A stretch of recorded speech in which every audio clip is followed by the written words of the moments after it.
जय हिंद बच्चों। और बताइए कैसे हैं आप लोग। इससे पहले का वीडियो आप लोग देख ही रहे होंगे। ठीक, इससे पहले रासायनिक अभिक्रिया का पार्ट 2 अपलोड हो गया यूट्यूब पर, उसको आप लोग जाकर देख लीजिए। आज पार्ट 2 पढ़ाने वाले, पार्ट 1 अपलोड हो गया है। ठीक, चलिए देखते हैं, पढ़ते हैं। आज हम लोग पार्ट 1 उसमें पढ़ेंगे क्या, ध्यान से समझिए कि पार्ट 2 में क्या पढ़ने वाले। पार्ट 2 में हम लोग पढ़ने वाले हैं रासायनिक अभिक्रियाओं के प्रकार, जिसमें आप देखेंगे कि प्रतिस्थापन अभिक्रिया क्या होता है, विस्थापन अभिक्रिया क्या होता है, विस्थापन अभिक्रिया क्या होता है, वियोजन अभिक्रिया क्या होता है, और वियोजन अभिक्रिया के प्रकार और मुख्य बातें उसमें आप लोग सीखेंगे। चलिए सीधे सीधे हम लोग क्लास चालू करते हैं, ध्यान से पढ़ते हैं। देखिए सबसे पहले हम लोग पढ़ने वाले हैं आपका क्या, रासायनिक अभिक्रिया के प्रकार। क्या पढ़ने वाले बाबू, रासायनिक अभिक्रिया के प्रकार। तो देखिए रासायनिक अभिक्रियाएं वैसे तो कई प्रकार की अभिक्रियाएं आप पढ़ेंगे। उदासीनीकरण अभिक्रिया पढ़ेंगे, ऊष्माक्षेपी अभिक्रिया पढ़ेंगे, ऊष्माशोषी अभिक्रिया पढ़ेंगे, रेडॉक्स अभिक्रिया पढ़ेंगे, ऑक्सीकरण अपचयन पढ़ेंगे। तो उसका मैं पार्ट 3 में अपलोड करूंगा। आज पार्ट 2 में आप देखेंगे जो इम्पोर्टेंट जो मेन है रासायनिक अभिक्रिया के प्रकार, उसके बारे में। ठीक, इस वीडियो में केवल इतना पढ़ेंगे। पार्ट 3 जो आएगा उसमें आप और भी अभिक्रियाओं के बारे में पढ़ेंगे, क्योंकि वैसे भी वीडियो बहुत लंबा हो जाता है। ठीक, तो रासायनिक अभिक्रियाओं के प्रकार में हम लोग पढ़ेंगे। सबसे पहले हमारा जो रासायनिक अभिक्रिया होता है वो संयोजन अभिक्रिया होता है। क्या होता है? संयोजन। संयोजन, इसका नाम संयोजन भी है, संकलन भी है। ठीक, इसी का नाम योगात्मक भी है। तो आप चाहे जिस नाम से कह लीजिए और समझ लीजिए, बात सबका क्या है, संयोजन, संकलन, योगात्मक, ठीक, अभिक्रिया। समझ में आएंगे, ये तीनों नाम एक ही है। दूसरा आपको पढ़ना है वियोजन या घटन अभिक्रिया। वियोजन, इसको वियोजन भी बोलते हैं और अपघटन भी बोलते हैं। अपघटन अभिक्रिया समझ में आया कि नहीं आया? ठीक, तीसरा आप लोग इसमें पढ़ेंगे प्रतिस्थापन अभिक्रिया। प्रतिस्थापन अभिक्रिया, क्या पढ़ेंगे? प्रतिस्थापन अभिक्रिया। ठीक, और उसके बाद आप लोग पढ़ने वाले हैं द्विप्रतिस्थापन अभिक्रिया। द्विप्रतिस्थापन अभिक्रिया। द्विप्रतिस्थापन अभिक्रिया। अब आप लोग ध्यान से यहां समझिए, प्रतिस्थापन, द्विप्रतिस्थापन, वियोजन और संयोजन क्या है। केवल 15 मिनट का समय दीजिए, आपको सब समझिए। 15 मिनट बहुत है इसके कारण, समझ में नहीं। अब देखिए सबसे पहले हम लोग चालू करने वाले हैं संयोजन अभिक्रिया। आप लोग इसका स्क्रीनशॉट ले लीजिए पहले। चलिए अब हम लोग सबसे पहले पढ़ने जा रहे हैं संयोजन अभिक्रिया। क्या पढ़ने जा रहे हैं? संयोजन अभिक्रिया। संयोजन अभिक्रिया, जिसको इंग्लिश में कहते हैं एडिशन या कॉम्बिनेशन रिएक्शन बोलते हैं। संयोजन अभिक्रिया। संयोजन अभिक्रिया क्या है बाबू, उसको बहुत आराम से समझो। जैसे मान लीजिए एक पदार्थ है ए, एक पदार्थ है बी। अब ए और बी ये दोनों मिलकर केवल एक ही पदार्थ बनाएंगे। इसके पहले वाले वीडियो मैंने बता दिया, ये हमारा क्या था, अभिकारक। ये हमारा क्या था, उत्पाद। इधर वाला क्या होता है, अभिकारक। ठीक, क्या होता है, अभिकारक। और ये क्या होता है, उत्पाद। तो आपको बताएं 20 सेकंड में आप इसकी परिभाषा याद कर लेंगे। वे रासायनिक अभिक्रियाएं जिसमें 2 या 2 से अधिक अभिकारक हो, परंतु उत्पाद कितना हो, केवल एक हो। कितना हो, केवल एक। तो उसे क्या कहेंगे, संयोजन अभिक्रिया। एक बार और ध्यान समझ लीजिए कि वे रासायनिक अभिक्रियाएं जिसमें 2 या 2 से अधिक अभिकारक मिलकर केवल एक नया पदार्थ या एक उत्पाद बनाते हैं, उसे संयोजन अभिक्रिया कहते हैं।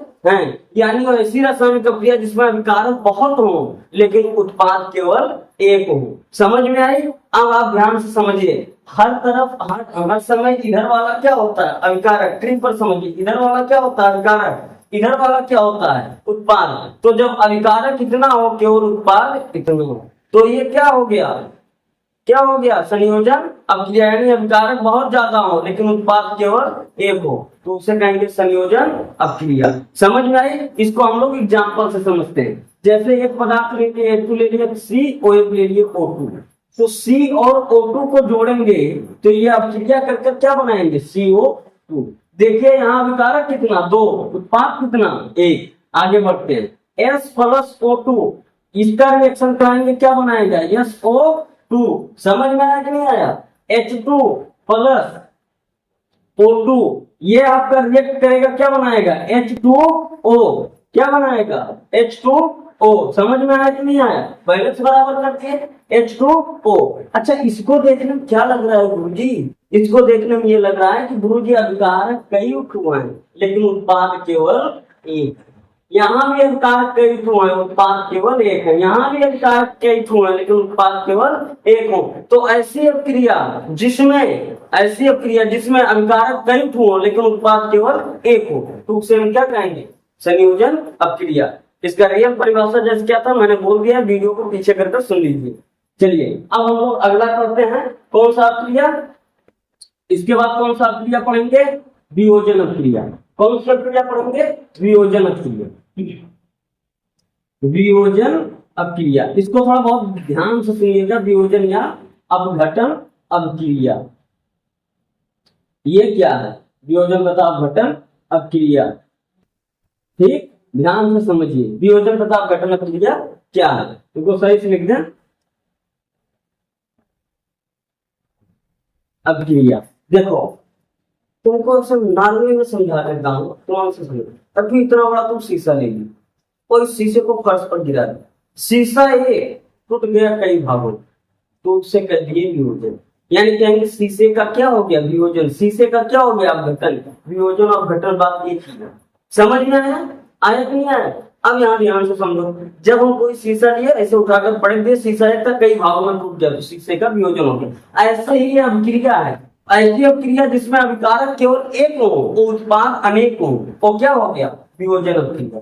जैसे केवल एक अभिकारक हो, यानी यहाँ केवल एक हो, जैसे कोई ए है, अब एक केवल कई भागों में टूट जा रहा है, A1 A2 A3 ऐसे कई भागों में क्या हो जा रहा है, टूट जा रहा है, तो उसे क्या कहेंगे, यहाँ अभिकारक एक और उत्पाद अनेक, तो इसे हम कहेंगे क्या, वियोजन अभिक्रिया। समझाने के लिए मैं बता दिया। और आप ध्यान से सुन लीजिए, संयोजन अभिक्रिया और वियोजन अभिक्रिया एक दूसरे के उल्टा होते हैं। संयोजन अभिक्रिया में कई अभिकारक होते हैं, उत्पाद एक होता है, लेकिन वियोजन अभिक्रिया में अभिकारक एक होते हैं और उत्पाद अनेक होता है। समझ में नहीं आई। तो ये एक दूसरे के सदैव क्या होते हैं, उल्टा होते हैं। लेकिन इसकी इंपॉर्टेंट बात आपको बताता हूँ, मेन बात क्या है। ये अभिक्रिया का मुख्य बात यह है कि यह अभिक्रिया हमारा जो होता है, इसका मुख्य बात यह है, ये उष्मा शोषी अभिक्रिया होता है। क्या होता है, उष्मा शोषी अभिक्रिया। यानी कोई आपसे पूछे कि वियोजन अभिक्रिया किस प्रकार की अभिक्रिया है, तो आप कहेंगे उष्मा शोषी। कल तक वेट करिए, आपको कल इसका दूसरा पार्ट 3 मिलेगा, उसमें उष्मा शोषी उष्मा क्षेत्र में समझाऊंगा। लेकिन आप इसको समझने के बता दें, उष्मा माने गर्मी, शोषी माने सोखना, यानी जो गर्मी को सोखे, यानी ऐसी अभिक्रिया जिसको होने में हमको गर्मी देना पड़े, ताप देना पड़े, उसे हम क्या कहते हैं, उष्मा शोषी। यानी उष्मा शोषी का मतलब उष्मा का शोषण। समझ में आ गया। ये अभिक्रियाएं जितनी होंगी उन अभिक्रियाओं में हमें उष्मा देना पड़े। समझ में आई। और ये अभिक्रिया जो होता है, वियोजन और अपघटन, ये 3 तरीके से होता है। इसका मेन पॉइंट क्या है, उष्मा देना पड़ेगा। इस अभिक्रिया के लिए आपको क्या करना पड़ेगा, उष्मा देना पड़ेगा, गर्मी देना पड़ेगा। अब गर्मी हम कहां से ला सकते हैं, ठीक, इसीलिए हम इसको समझते हैं। और उस वियोजन अभिक्रिया अपघटन अभिक्रिया की परिभाषा समझ लीजिए क्या है, कि वह रासायनिक अभिक्रियाएं जिसमें कोई एक यौगिक अपने छोटे तत्वों या छोटे छोटे अवयवी यौगिकों या तत्वों में क्या हो जाता है, विभाजित हो जाता है, तो उसे क्या कहते हैं, वियोजन अपघटन अभिक्रिया। यानी वह रासायनिक अभिक्रियाएं जिसमें कोई एक यौगिक अपने छोटे छोटे अवयवी यौगिकों या तत्वों में क्या हो जाता है, विभाजित हो जाता है, तो उसे हम क्या कहते हैं, वियोजन अभिक्रिया। और ये वियोजन अभिक्रिया का मेन क्या है, उष्मा। इसको हमें उष्मा देना पड़ता है, इसलिए उष्मा शोषी होता है। और ये 3 तरीके से होता है। हम ये भी कह सकते हैं कि वियोजन और अपघटन अभिक्रियाएं 3 प्रकार की होती है। पहला और दूसरा तीसरा क्या है मैं समझाता हूँ। पहला आपका है तापीय अपघटन। तापीय तापीय अपघटन। अब देखो तापीय अपघटन या तापीय वियोजन दोनों कह सकते हो। तापीय अपघटन, अपघटन अवकीय, समझ में आई। उसके बाद होता है आपका दूसरा होता है विद्युत धारा या विद्युत वियोजन या विद्युत अपघटन कह सकते हो, विद्युत अपघटन अवकीय। तीसरा होता है प्रकाशीय अपघटन अवकीय। अच्छा एक चीज देखो, इन तीनों से हमें गर्मी तो मिल रहा है यार, विद्युत ताप से गर्मी, विद्युत धारा से गर्मी, प्रकाश से गर्मी, यानी इस चीज को होने के लिए हमको गर्मी यानी उष्मा देनी पड़ रही है। ये सारा से सटीक बैठ रहा है। अब हम आपको एक एक करके इसको समझा रहे हैं, क्या होता है तापीय अपघटन, क्या होता है विद्युत अपघटन, क्या होता है प्रकाशीय अपघटन। अब आप यहाँ ध्यान से समझिए क्या होता है तापीय अपघटन किसे कहते हैं। तो मैं आपको बताऊं, वियोजन अपघटन की परिभाषा मैंने क्या बोला कि वे रासायनिक अभिक्रियाएं जिसमें दो या दो से अधिक, वे रासायनिक अभिक्रियाएं जिसमें एक यौगिक अपने छोटे छोटे आयवीय यौगिकों में टूट जाता है उसे हम विद्युत वियोजन या विद्युत अपघटन, उसे अपघटन या वियोजन अभिक्रिया कहते हैं। समझ में आया कि नहीं है, कर समझते हैं। तो जैसे देखो ये वियोजन अभिक्रिया अगर हम ताप दे रहे हैं तो तापीय वियोजन या अपघटन, अगर विद्युत धारा के द्वारा हो रहा है तो विद्युत अपघटन या वियोजन, और अगर प्रकाश के द्वारा यह अभिक्रिया संपन्न हो रही तो प्रकाशीय अपघटन या वियोजन। याद रखो अगर इस अभिक्रिया को देने के लिए मैंने ताप दे दिया तो तापीय अपघटन, मैं विद्युत धारा दे दिया तो विद्युत अपघटन, प्रकाश दे दिया तो प्रकाशीय अपघटन। कठिन है। अब आगे देखते हैं हम लोग। अब हम एक एक कर पढ़ने जा रहे हैं। यहाँ आपको साइड में समझा रहा हूँ तापीय अपघटन। क्या आपको समझाने जा रहा हूँ? पहला पॉइंट तापीय अपघटन अभिक्रिया, तापीय अपघटन अभिक्रिया। अब तापीय अपघटन अभिक्रिया क्या है? वे रासायनिक अभिक्रियाएं जिसमें दो या दो से, जिसमें एक यौगिक अपने कई यौगिकों में टूट जाता है, लेकिन किसके द्वारा? ताप के द्वारा, तापीय अपघटन। जैसे बाबू एग्जाम्पल से समझते हैं, किसके द्वारा? एग्जाम्पल। अब इस देखो पहला CaCO3, इसको अगर हम गरमा देंगे ना एकदम टनटना जाएगा जब गरमाएंगे, समझ लो। किसी चीज को गुस्सा उस्सा दिलाए तो कैसा होता, फूट नहीं जाता। वैसे अगर हम CaCO3 को हीट कर दे, यानी इसको हम क्या दे दे, ताप दे दे, तो ये बेचारा अपने अवयवी भागों में क्या हो जाता है, टूट जाता है। किसमें टूटता है? CaO और CO2 में क्या हो जाता है, टूट जाता है। और एग्जाम्पल समझते हैं KClO3, अगर हम इसको भी पोटेशियम क्लोराइड, इसको भी अगर हम क्या करते, ताप दे देता हूं ना, तो ये भी क्या होता है, KCl और O2 में क्या हो जाता है, टूट जाता है। बैलेंस आप बराबर करेंगे, होमवर्क है यार, समझ नहीं। और बराबर करके कमेंट में बताएगा गुरुजी इसका कैसे बैलेंस किया हो, ठीक। और कमेंट करोगे तो बैलेंस करना का एक अलग से वीडियो डाल दूंगा यूट्यूब पर। अब समझो, अब आप तीसरा क्या इसमें होता है, जैसे FeSO4, अगर इसको भी हम क्या करते हैं, फेरस सल्फेट, अगर इसको भी हम क्या कर देता हूँ, ताप दे देता हूँ, तो ये भी हमारा Fe2O3 plus SO2 plus SO3 में क्या हो जाता है, टूट जाता है। अब अच्छा तुम देखो यहाँ बाबू, यहाँ विकारक था एक और उत्पाद हो गया, यहाँ भी अपकारक एक, उत्पाद अनेक, यहाँ भी अपकारक एक, उत्पाद अनेक। तो गुरुजी ये बतिया सुनो तो ये लग गया कि ये पूरा कैसा है, वियोजन अभिक्रिया। लेकिन वियोजन में कौन सा वियोजन है? तापीय वियोजन या तापीय अपघटन है। ये कैसे टूट रहा है? ताप के द्वारा। तो ये अपघटन अभिक्रिया के साथ में कैसा अपघटन है? तापीय अपघटन। समझ में आया कि नहीं आया? आया कि नहीं आया? चलो नेक्स्ट चालू करते हैं, इसका स्क्रीनशॉट ले लो। अब हम लोग समझने जा रहे हैं विद्युत अपघटन। क्या समझने जा रहे हैं? विद्युत अपघटन अभिक्रिया, विद्युत अपघटन अभिक्रिया, ठीक। विद्युत अपघटन क्या है? सेम चीज, बस यहाँ ये टूटेगा किससे? जब विद्युत देंगे उससे। समझ में कि नहीं? जैसे हम ले लिए NaCl, अब इस NaCl में जैसे मैं विद्युत धारा प्रवाहित करूंगा ना, क्या प्रवाहित करूंगा? विद्युत धारा। तो विद्युत धारा जैसे प्रवाहित करूंगा, ये तुरंत अपना Na और Cl में क्या हो जाएगा, टूट जाएगा।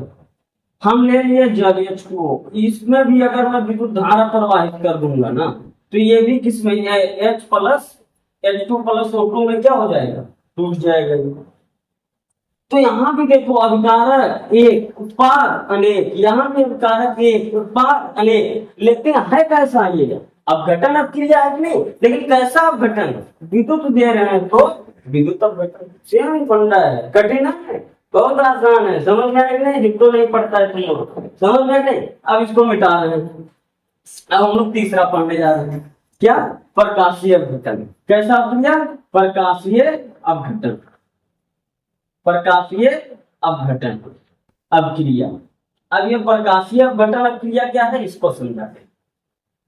तुम देखो प्रकाशीय अपघटन, जैसे देखो सेम तरीका ये भी है, बस यहाँ ये क्रिया किससे होने वाला है, प्रकाश से। जैसे हम ले लिया बाबू CO2 प्लस H2O, ठीक।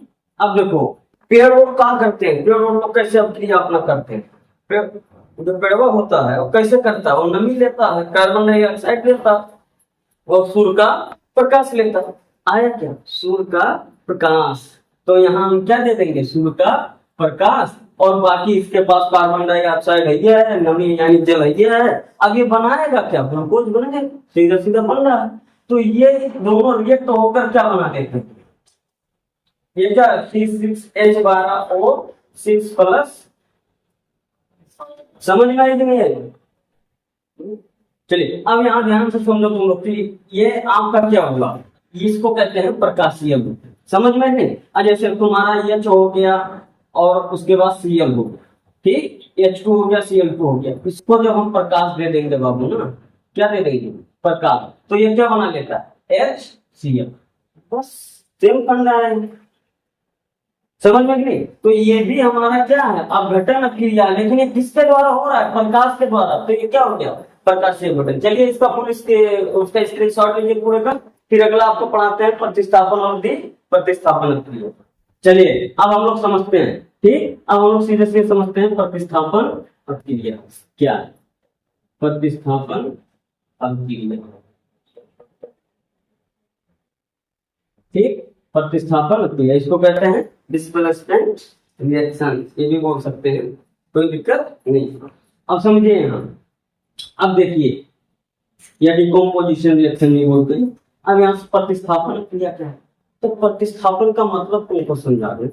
तुम मान लो किसी कहाँ बैठे हो, किसी बस में बैठे हो, कोई गुंडा आदमी आया, उनको बस से उठाया, मारा तो जाकर, उसके बाद तुमको उठाकर दूसरे सीट पर बैठा दिया, तो तुम यहाँ, तुम्हारे यहाँ क्या हो गया, प्रतिस्थापन, यानी जब कोई आदमी आकर तुम्हारा स्थान ले ले तो क्या हो गया, तुम्हारा क्या कर देगा, प्रतिस्थापन कर देगा। यानी जब तुम्हारे स्थान पर कोई दूसरा आ जाए तो तुम्हारा क्या हो गया, प्रतिस्थापन। ऐसे अगर अपक्रिया में किसी तत्व या यौगिक है, किसी तत्व या परमाणु के समूह के स्थान पर कोई दूसरा तत्व या परमाणु का समूह आकर उसका स्थान ले लेगा तो क्या हो जाता है, प्रतिस्थापन अपक्रिया हो जाता है। जैसे तुमको मैं इसकी पूरी परिभाषा बोल दूं कि वह रासायनिक अपक्रियाएं जिनमें किसी यौगिक के परमाणु, किसी तत्व के परमाणु या परमाणु के समूह के स्थान पर कोई दूसरा तत्व या परमाणु का समूह आकर क्या हो जाता है, उपस्थित हो जाता है या स्थान आकर ले लेता, तो उसे हम क्या कहते हैं, प्रतिस्थापन अपक्रिया कहते हैं। समझ में आई बात की नहीं है। अब आगे समझते हैं, इसको एग्जाम्पल से समझते हैं,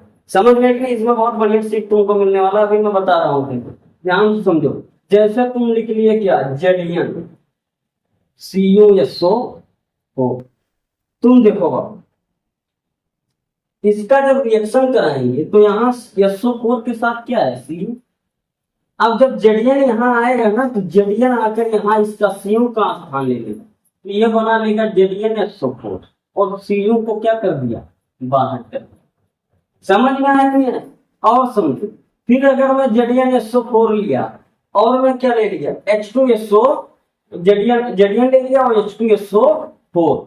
अब मैं क्या किया, इसका जब मैं अपक्रिया कराता हूँ तो इस H2 का स्थान कौन आकर ले लेता है, जेडियन, और H2 को क्या कर देता है बाहर, तो ये बना लिया जेडियन SO4 प्लस H2। समझ में आई नहीं। और ध्यान से समझो, फिर अगर तुम्हारा मैं ले लिया Fe प्लस CuSO4, ठीक, समझ में, Fe प्लस CuSO4, तो यहाँ क्या होता है कि ये Fe आकर किसका स्थान ले लेगा, Cu का, तो FeSO4 प्लस Cu को क्या कर दिया, बाहर कर दिया। समझ में आया कि नहीं आया, समझ में आया। अब आगे की बात समझो। अब यहाँ तुम देखो ये एकदम प्यार मोहब्बत वाला मसला है, समझ में है कि नहीं? कैसे? जैसे वो तुम्हारा किसी से लफड़ा था, अब कोई कहे प्रतिस्थापन अभिक्रिया समझाइए, तो प्रतिस्थापन अभिक्रिया समझने सीधा सीधा फंडा है कि मान लो कोई लड़का लड़की चक्कर था, ये दोनों एक थे, कोई थर्ड पार्टी इसमें आ गया, इसको लात मार कर क्या कर दिया बाहर, यही हो गया।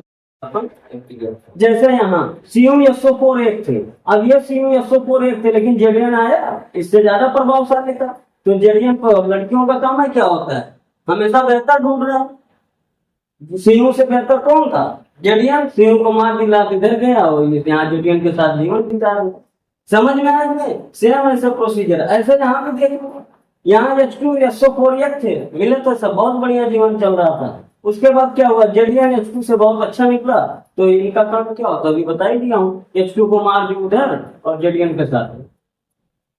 समझ में आई? सेम तरीका यहाँ भी है। सीयू से अच्छा कौन है? जब थे यहाँ सीयू SO4 एक थे, कोई दिक्कत परेशानी नहीं, लेकिन यहाँ क्या हुआ, यहाँ सीयू से बेहतर कौन है? Fe के साथ रहने लगे, सीयू को लात मार। समझ में आई नहीं? यही आपका प्रतिस्थापन है। समझ में आया कि नहीं? और तुम ध्यान से समझो यहाँ देखो, जैसे इसमें क्या होता है, मैंने बताया ना कि जब वो रासायनिक अभिक्रिया है जिसमें किसी एक यौगिक के तत्वों के परमाणु के स्थान पर कोई दूसरा यौगिक तत्व या परमाणु का आकर ले लेता है स्थान, तो उसको हम क्या कहते हैं? प्रतिस्थापन अभिक्रिया। सेम यही हो रहा है यहाँ। देखो प्रतिस्थापन किसका हो रहा है सर? तो प्रतिस्थापन यहाँ सीयू का हो रहा है। निकल कौन रहा है? सीयू। और यहाँ किसका हो रहा है? H2 का। यहाँ किसका हो रहा है? सीयू का। यहाँ देखो सीयू क्या था? SO4 के साथ में, लेकिन यहाँ सीयू अलग है। तो जब तुम्हारा स्थान सीयू का स्थान कौन आकर ले गया? जेडियन। यहाँ H2 का स्थान कौन ले गया? जेडियन। यहाँ सीयू का स्थान कौन ले गया? Fe। तो यहाँ सीयू H2 सीयू का क्या हो गया? प्रतिस्थापन। उम्मीद है ये अभिक्रिया आपके समझ में आया होगा, और एक और बेहतर से समझ में आया होगा, मुझे विश्वास है पूरा आप लोगों के ऊपर। समझ में आई नहीं है? ठीक, तो चलिए अब दूसरा चीज समझा रहे। लास्ट आपका है, और कौन सा है? द्विप्रतिस्थापन। यही धोखाधड़ी का कांड, जहाँ दो जगह हो उसी को क्या कहते हैं? द्विस्थापन क्रिया। समझ में आई नहीं? और जहाँ एक जगह हो उसे केवल प्रतिस्थापन क्रिया कहते हैं। यहाँ एक जगह लाभ खाया था, वहां दो जगह लाभ खाना है। समझ में आई नहीं है? समझ में नहीं? बस वही है, प्रतिस्थापन और द्विप्रतिस्थापन सेम है, एकदम इक्वल। ठीक, इसका स्क्रीनशॉट लीजिए, आगे समझा रहा हूँ। चलिए अब हम लोग पढ़ते हैं द्विविस्थापन अभिक्रिया। द्विविस्थापन अभिक्रिया, ये द्विविस्थापन अभिक्रिया क्या है?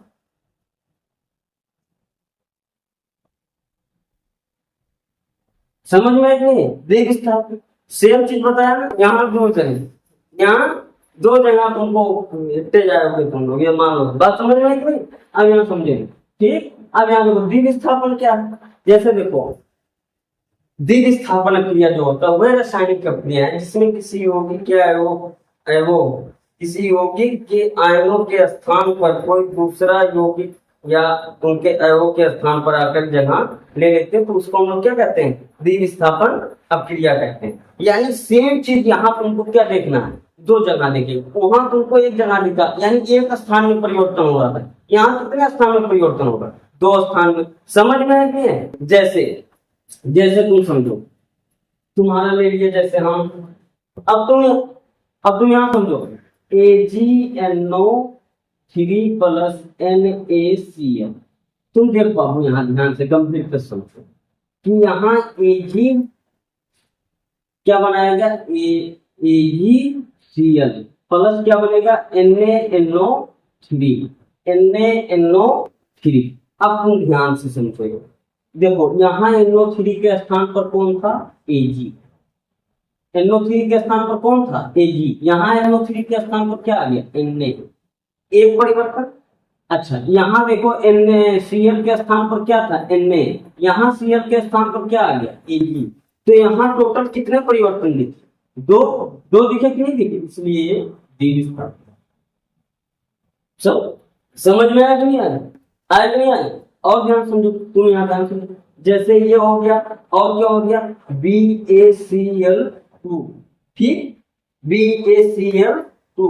उसके बाद तुम्हारा हो गया Na2SO4। ठीक, अब तुम देखो यहाँ ये अभिक्रिया क्या करेगा? BaSO4 प्लस NaCl, इसका हम क्या कर देंगे? बैलेंस। अब देखो यहाँ Cl के स्थान पर क्या था, Ba, Ca के साथ में कौन था, Ba, यहाँ Cl के साथ में क्या है, Na, एक परिवर्तन दिखा। यहाँ SO4 के स्थान पर क्या था, साथ में क्या था, Na, यहाँ SO4 के साथ में क्या है, Ba, तो यहाँ टोटल एक परिवर्तन यहाँ यहाँ हुआ कि नहीं, इन दोनों के स्थानों में परिवर्तन हुआ कि नहीं हुआ, इसलिए ये कैसा हो गया, द्विविस्थापन। टोटल चेंजिंग यहाँ कितना लिखा, 2, तो द्विविस्थापन। समझ में आई कि नहीं आई, समझ में आई कि नहीं आई, ठीक। अब देखो यहाँ जैसे यहाँ हो गया Ba, समझ में आई कि नहीं आई, ठीक, कितना हो गया BaCl2, उसके बाद आपका क्या हो गया CuSO4, इसके साथ अब क्रिया कर लिया तो क्या करेगा बाबू, ये क्या बनाएगा BaSO4, क्या बनाएगा BaSO4 प्लस CuCl2, क्या बनाएगा CuCl2। अब यहाँ ध्यान से तुम समझो, यहाँ Cl के साथ में क्या था Ba, यहाँ Cl के साथ में क्या है C, एक परिवर्तन, यहाँ SO4 के साथ में क्या है C, यहाँ SO4 के साथ में क्या है Ba, तो टोटल कितना परिवर्तन दिखे, 2, तो इसीलिए ये भी आपका क्या हो गया, द्विप्रतिस्थापन क्रिया। चलिए बच्चों, उम्मीद है आपको ये क्लास बहुत बढ़िया समझ में आया होगा। यही आपका एक क्लास क्लोज होता है। कल आपको इसका पार्ट 3 वीडियो पर मिल जाए, यूट्यूब पर मिल जाएगा, उसको भी देखिए और इस पूरे वीडियो, उस पूरे चैप्टर को समझने के लिए जो कक्षा 10 का चैप्टर है उसको देखने के लिए आपको पार्ट 1, पार्ट 2, पार्ट 3 तीनों देखना पड़ेगा, ठीक। उम्मीद है आप लोगों को बहुत बेहतर समझ में आएगा। अगर समझ में आया हो तो प्लीज चैनल का सपोर्ट करिए, बार बार मैं ये चीज कहता हूँ, और इसको ज्यादा से ज्यादा शेयर करिए ताकि लोगों को लगे कि हाँ कोई पढ़ा रहा है, समझ में आ रहा है, अगर आपको अच्छा लगे तो, ठीक। धन्यवाद।